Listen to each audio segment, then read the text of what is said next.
मध्यरातिमा 2 बजे घोडामा चढेर उहाँ निस्किदिनु भएको छ। हजुर पछि त्यो उहाँ गइसके हनुमान नदी भन्नेमा जानुभयो। हजुर आफ्नो मुन्नन आफै गर्नुभयो त्यहाँ गएर। हजुर चक्कुले त्यो काटिसक्नु भएको छ है।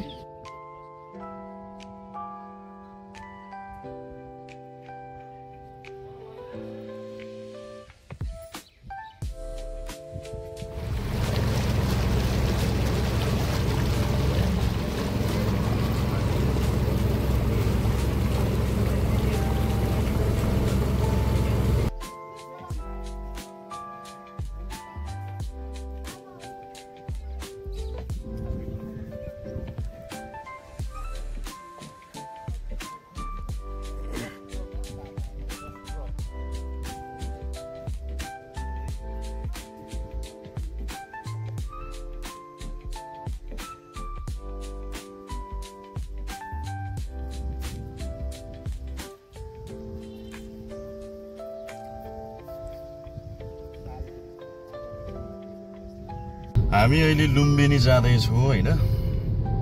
टक्क र रन्दाई हुनुहुन्छ, गाडी हाकिराख्नु भएको छ। टक्क यो बुटोलदेखि के अरे भैरवा जाने रोड हो। एकदम बवाल रोड रहेछ यहाँ चाहिँ। अब यहाँबाट कति किलोमिटर? 15-20 किलोमिटर होला अब लुम्बिनी। अब यहाँबाट चाहिँ राइट जस्तो लाग्छ है मलाई लुम्बिनी चाहिँ। ओहो यताबाट एउटा चाहिँ भैरवा जान्छ, यता चाहिँ लुम्बिनी।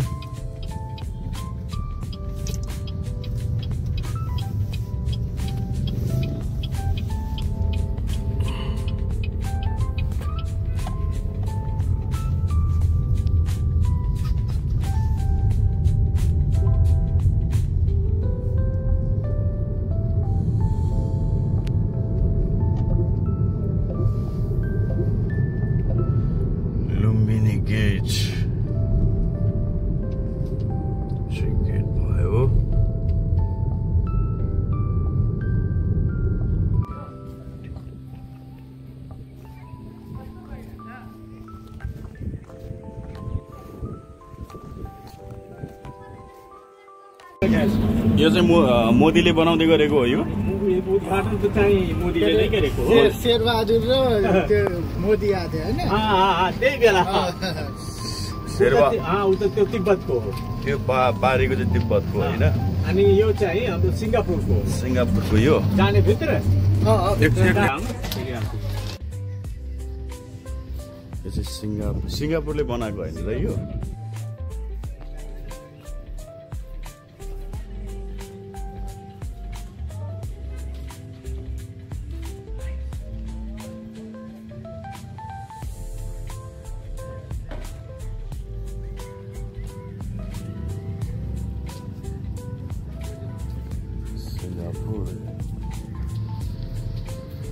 जर्मनीले बनाएको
यहाँ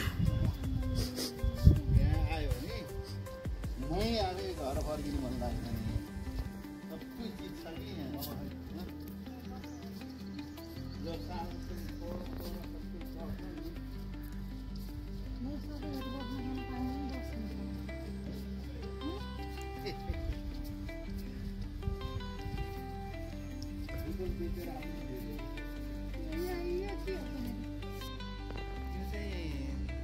त्यो हाँस यिनीहरूको मामाकोसित चाहिँ ऊ के विवाद थियो मामाको छोरा भएर उसको चाहिँ हाँसलाई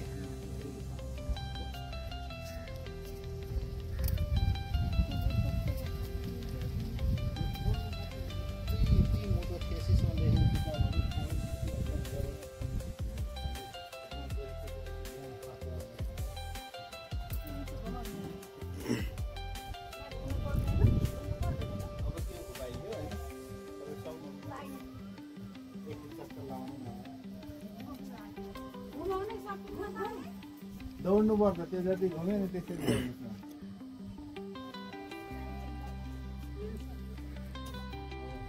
अब भगवान् बुद्ध घरबाट कसरी निस्किनु भयो भन्दाखेरि यो कन्थक भन्ने यो हात घोडा हो यो घोडालाई लिएर पूर्वी द्वारबाट तिलौराकोटको पूर्वी द्वारबाट उहाँ रातको 2 बजे उहाँ निष्कासन हुनुभएको छ। त्यसपछि अनुवा नदी भन्नेमा गएर उहाँले आफ्नो मुण्डन त्यहाँनिर हेर्नुहोस् त्यहाँ आफ्नो मुण्डन आफैले काट्नु भएको छ। यो चाहिँ घरबाट निस्किँदाखेरिको उहाँको साथी त्यो घोडा रक्षक हो उहाँ है हजुर र उहाँलाई घोडा राति मध्यरातिमा 2 बजे घोडामा चढेर उहाँ निस्किदिनु भएको छ। पछि त्यो उहाँ निस्के अनुवा नदी भन्नेमा जानुभयो आफ्नो मुण्डन आफै गर्नुभयो त्यहाँ गएर हजुर सबैले त्यो काटिदिइसक्नु भएको छ है हजुर र यो घोडा त्यो अनुमा नदीबाट त्यो घोडालाई फेरि सारथीलाई लिएर सारथीले कनकपुरलाई लिएर फर्किन्छ तिलौराकोट जान्छ। आफै मुण्डन गर्नुभयो आफै मुण्डन गर्नुभयो।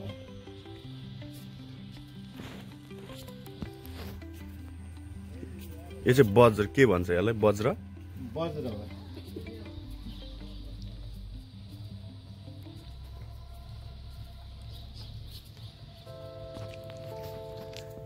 यो चाहिँ अब उहाँले यस्तो गर्नुभयो हजुर अब घरबाट गइसकेपछि एकदम कडा तपस्या गर्नुभयो। कडा तपस्या गर्दा गर्दै उहाँले चाहिँ मतलब तपाईँको शरीरमा केही पनि बचेन हजुर खाली हड्डी मात्रै बच्यो हजुर र अब यो यति धेरै कडा सङ्घर्ष गरेर पनि ज्ञान उपलब्ध हुँदो रहेनछ हजुर भनेर फेरि मध्यम मार्ग अपनाउनु भएको छ। मध्यम मार्गी अपनाइसक्दाखेरि उहाँको चाहिँ एकदम कडा अवस्थामा यस्तो कङ्क्रिट शरीर कङ्क्रिट भएको थियो। हजुर जब बुद्धत्व प्राप्त गरिसकेपछि पञ्चभिक्षुलाई उहाँले चाहिँ शिक्षा दिइरहनु भएको छ त्यहाँ। यो चाहिँ है हजुर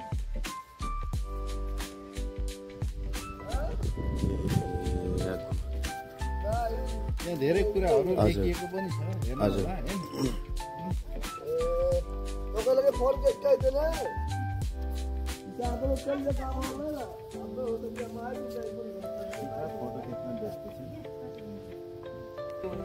हजुर धेरै कुराहरू नबुझेको नजानेको मान्छेलाई पनि अब त्यो मुण्डन गरे कपाल काटेको त देखियो कुन अवस्थामा कपाल काटियो भन्ने कुरा चाहिँ बुझिन्छ नि। हजुर घोडाबाट निस्किसकेपछि नदीमा जानुभयो नदीमा जाँदा फर्किनुभन्दा पहिले कपाल मुण्डन गरेर त्यसपछि बल्ल तपस्याको ज्ञान प्राप्तको लागि खोजमा हिँड्नुभयो। हजुर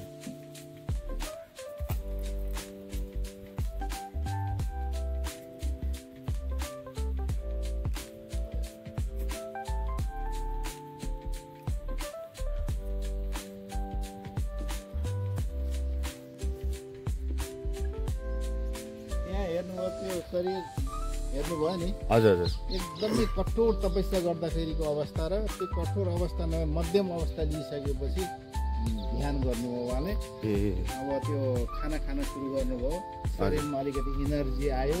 इनर्जी आएपछि उहाँले ज्ञान प्राप्त गर्नुभएको छ कि हजुर यताबाट जाउँ।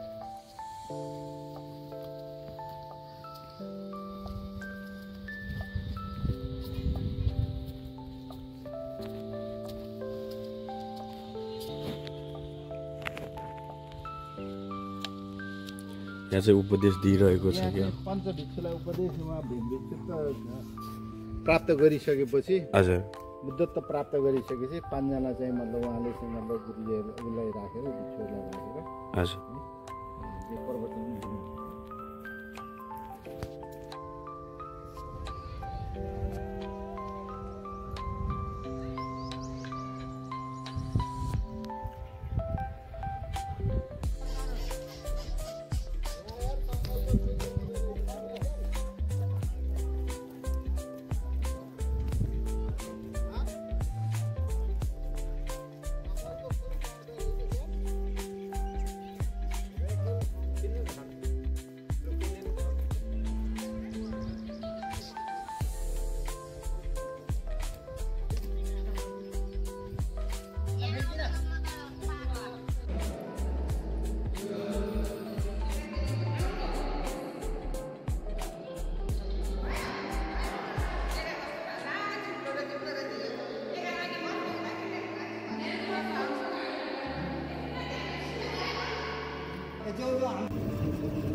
यो चाहिँ के हो त यो यो चाइनाको चाइनाको यो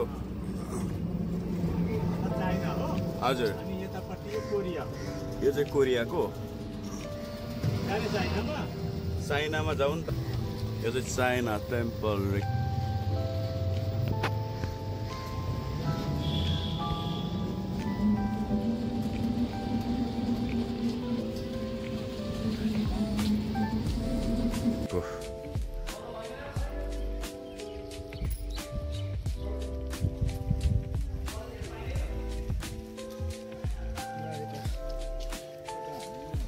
यो चाहिँ मनाङ समाजको होइन त मनाङ समाजको त्यो स्कुल बनाएछ अनि यो मन्दिर हो यो मन्दिर भयो टेम्पल भयो त्यो शम्भु हो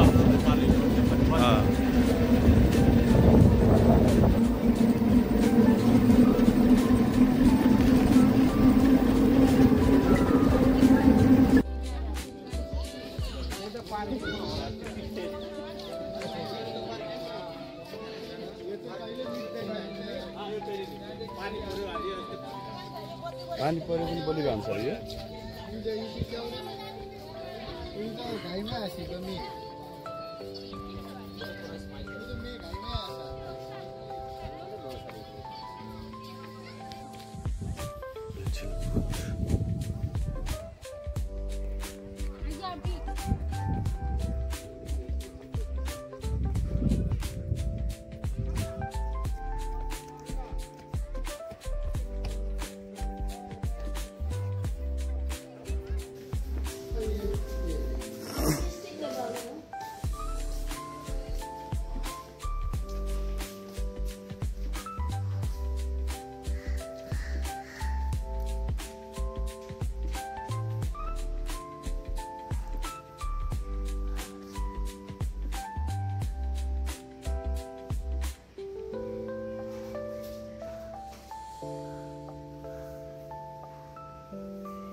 होइन त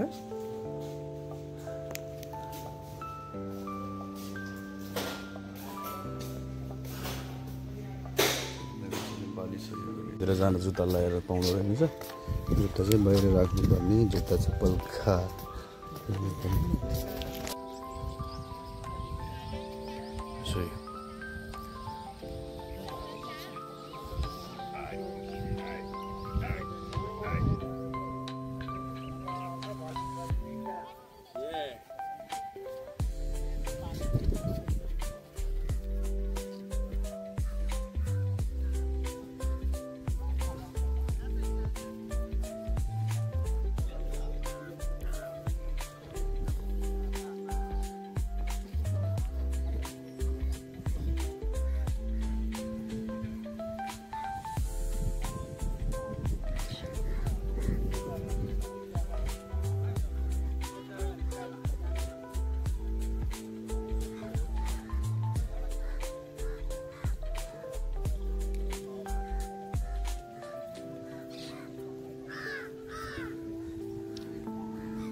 पिपलको रुख यही हो ओ यसरी सिकाइदिनु भयो नि हामी बुझ्नु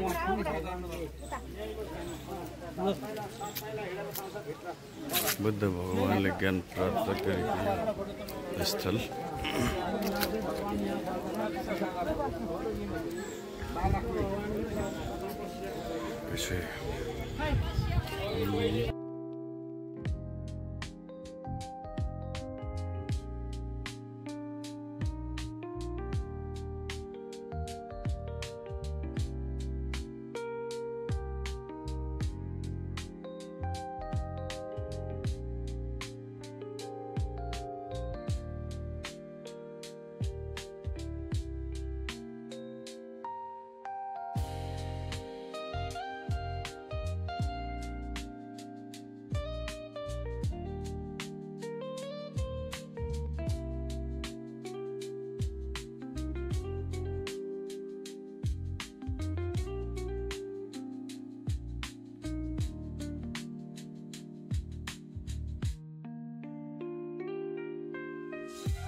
बोटिङ गरेर जान्छ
फुद्लुङ्गै उमा गइहाल्यो वाउ